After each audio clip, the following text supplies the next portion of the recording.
वीर शिबू सोरेन जिंदाबाद, वीर शिबू सोरेन जिंदाबाद, झारखंड मुक्ति मोर्चा जिंदाबाद, झारखंड मुक्ति मोर्चा जिंदाबाद, हेमंत सोरेन जिंदाबाद, हेमंत सोरेन जिंदाबाद, हेमंत सोरेन जिंदाबाद। जय झारखंड। बहुत बहुत धन्यवाद।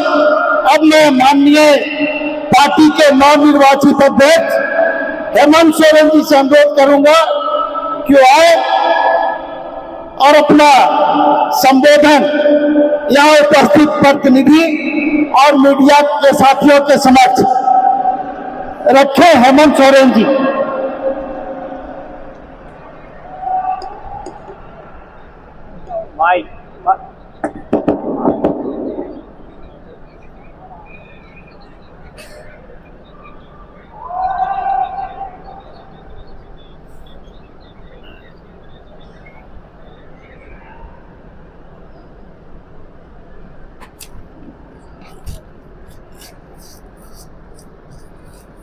आज यहाँ झारखंड मुक्ति मोर्चा के 13वें महाधिवेशन के इस कार्यक्रम में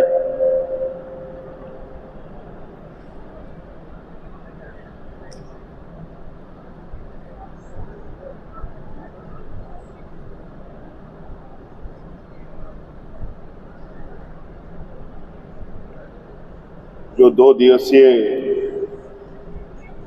कार्यक्रम है, आज हम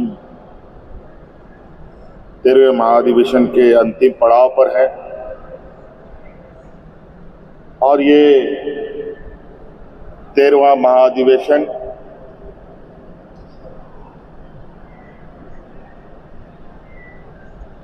मुझे लगता है कि झारखंड मुक्ति मोर्चा के गठन के बाद का ये पहला अधिवेशन है, महाधिवेशन है।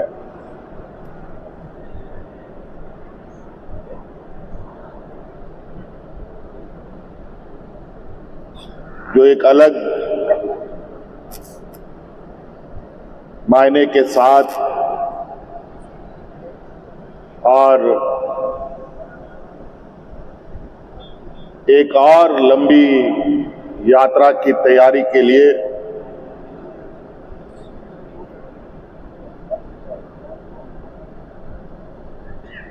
एक बड़ी तैयारी के साथ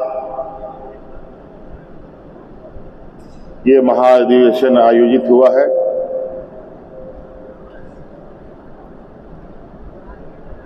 हमें गर्व है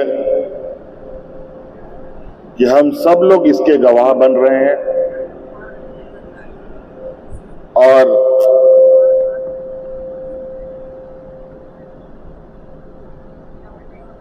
आदरणीय दिसम गुरु शिबू सोरेन जी के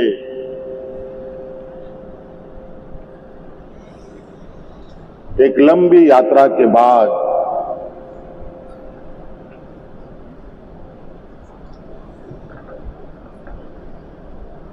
अब और लंबी यात्रा झारखंड मुक्ति मोर्चा कैसे तय करेगी, कैसे आगे बढ़ेगा,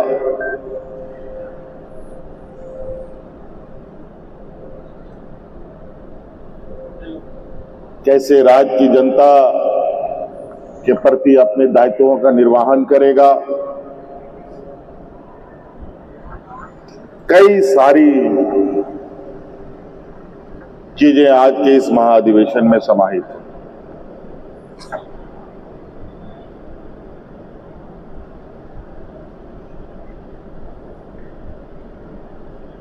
आज के इस पड़ाव के बाद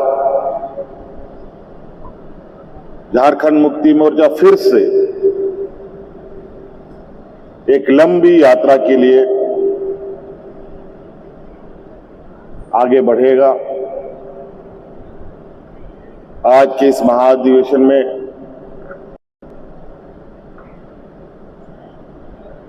आदरणीय दिसम गुरु शिबू सोरेन जी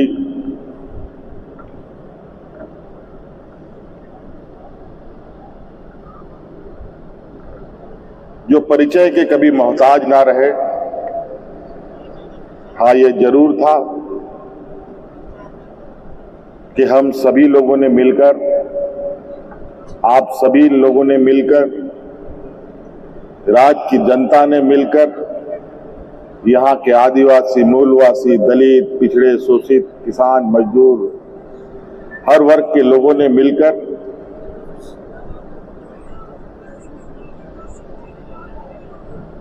आदरणीय शिबू सोरेन जी से उनको गुरुजी बना दिया था। और कहीं ना कहीं ये सम्मान, ये प्यार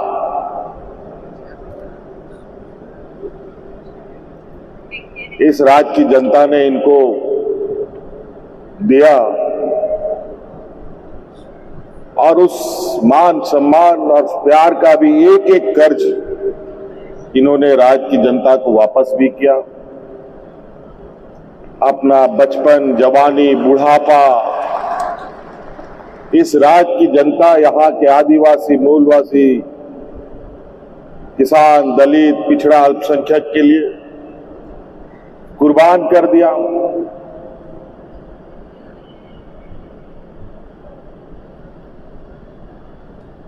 ऐसे वक्त में इनकी संघर्ष रही है। यूं तो हर वक्त अपने आप में अलग कहानी के साथ होती है। इनके वक्त में भी जहां सीमित संसाधन में इस राज्य की जनता की रक्षा के लिए संकल्प लेना,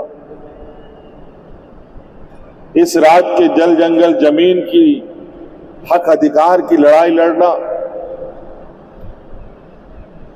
सामंती विचार वालों से लोहा लेना, यह साधारण बात नहीं है।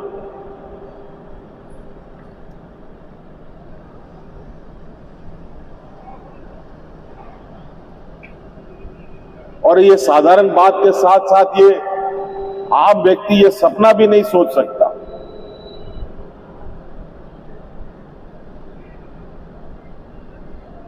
और आज के समय में तो बिल्कुल ही बहुत ही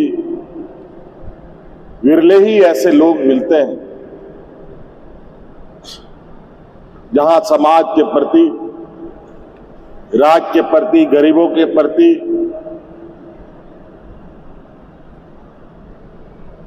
शोषितों के प्रति अपनी संवेदनाएं दिखाती हो।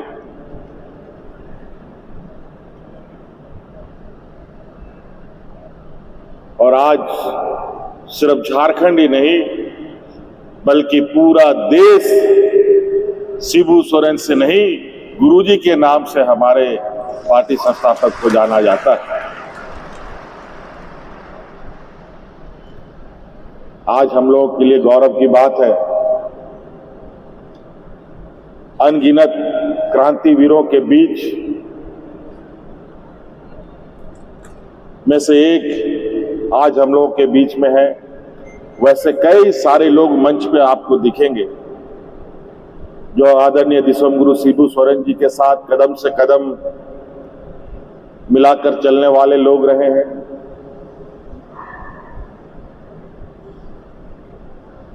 और इन्होंने पार्टी को पार्टी की तरह नहीं बल्कि एक परिवार की तरह चलाया।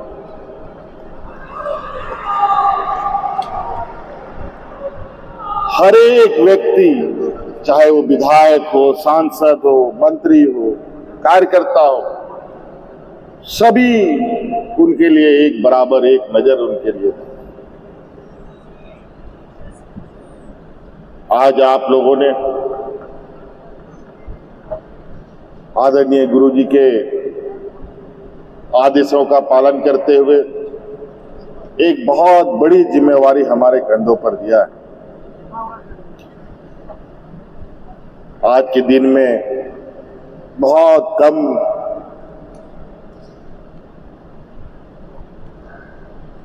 आदरणीय गुरुजी बातों को रखते हैं, लेकिन आज भी इस मंच पे बहुत सारे लोग हैं और मंच के नीचे भी कई सारे लोग हैं जो इस राज में जब आदरणीय गुरुजी मंचों से दहाड़ते थे तो अच्छे अच्छे लोगों का पैंट भी गीला हो जाता था।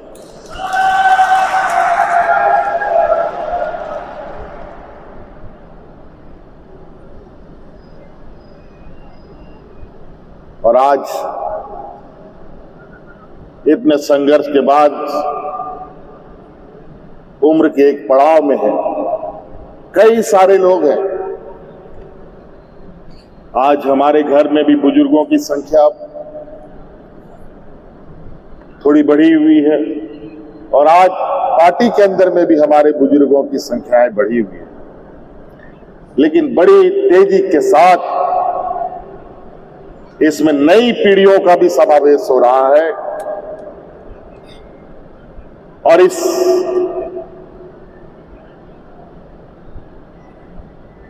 कारवां को और लंबे सफर की तैयारी के लिए मैं तैयार कर रहा हूं, ताकि हम लोग अपने पार्टी के विचारों को, अपने आंदोलनकारी साथियों के विचारों को और आगे तक ले जाए। राज अलग करने का संघर्ष था, अब सत्ता की संघर्ष है। इस राज को संवारने सजाने का संघर्ष। ये झारखंड पूरे देश में, विश्व में सोने की चिड़िया के नाम से जाना जाता है,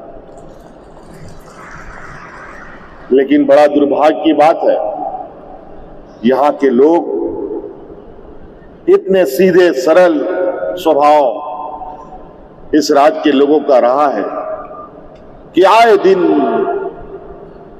कोई ना कोई किसी रूप में इस राज्य में आता रहा और यहां के लोगों को छलता रहा, ठगता रहा और उनके हक अधिकार को मारता रहा। चाहे वो सरकार बना करके, चाहे वो पदाधिकारी के रूप में, चाहे वो बिचौलियों के रूप में, चाहे वो व्यापारी के रूप में, अलग अलग चेहरे से लोगों ने इस राज का दोहन करने का काम किया।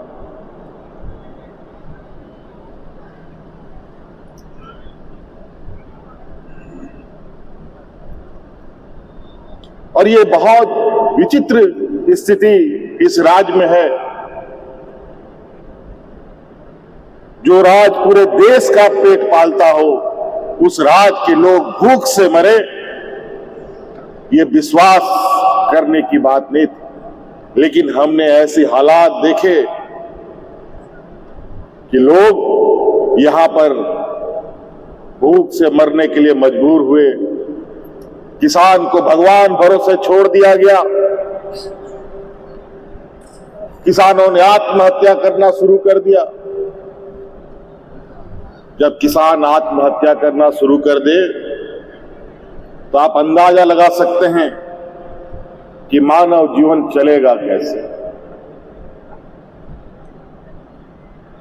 आप खाएंगे क्या, हम खाएंगे क्या, राज्य की जनता क्या खाएगी, देश की जनता क्या खाएगी। इसीलिए देश आजाद होने के बाद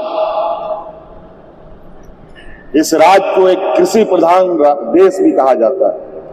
इस देश में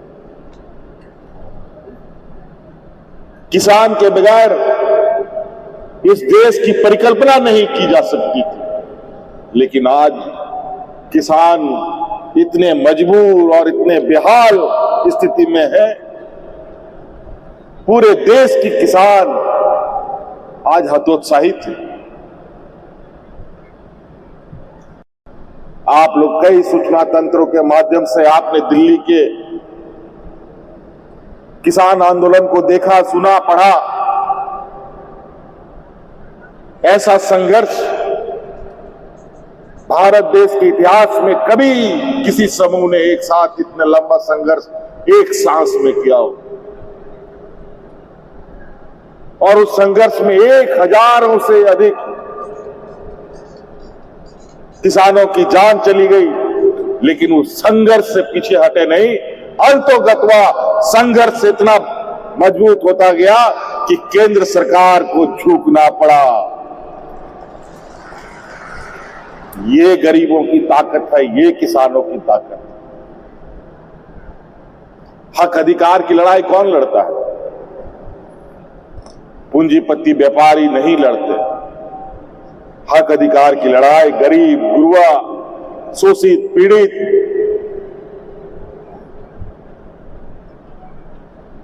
कमजोर लोग लड़ते हैं।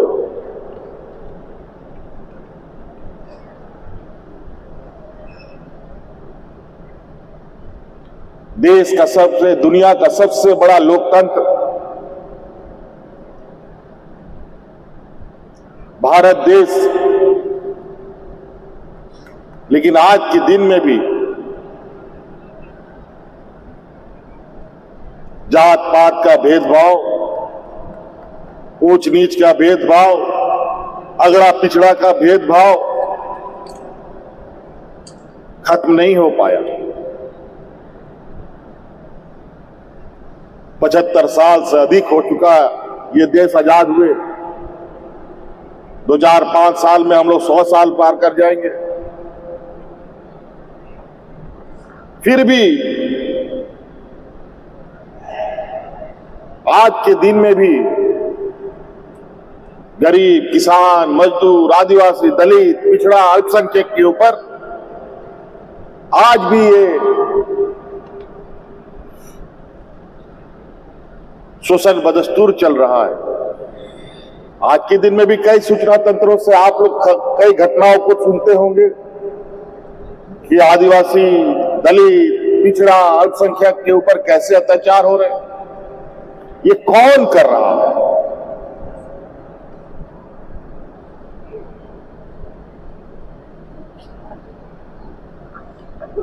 ये हम ही लोगों के बीच में कुछ ऐसे लोग घुसे पड़े हैं जिनके माध्यम से ये सामंती विचार के लोग अपने षड्यंत्र को फैलाने में कामयाब होते हैं। राज हम लोगों ने ले लिया, अब राज को संवारना है, सजाना है, और इसके लिए जब तक राज के अंदर शांत स्वभाव और सौहार्द का वातावरण नहीं होगा, कोई विकास संभव नहीं।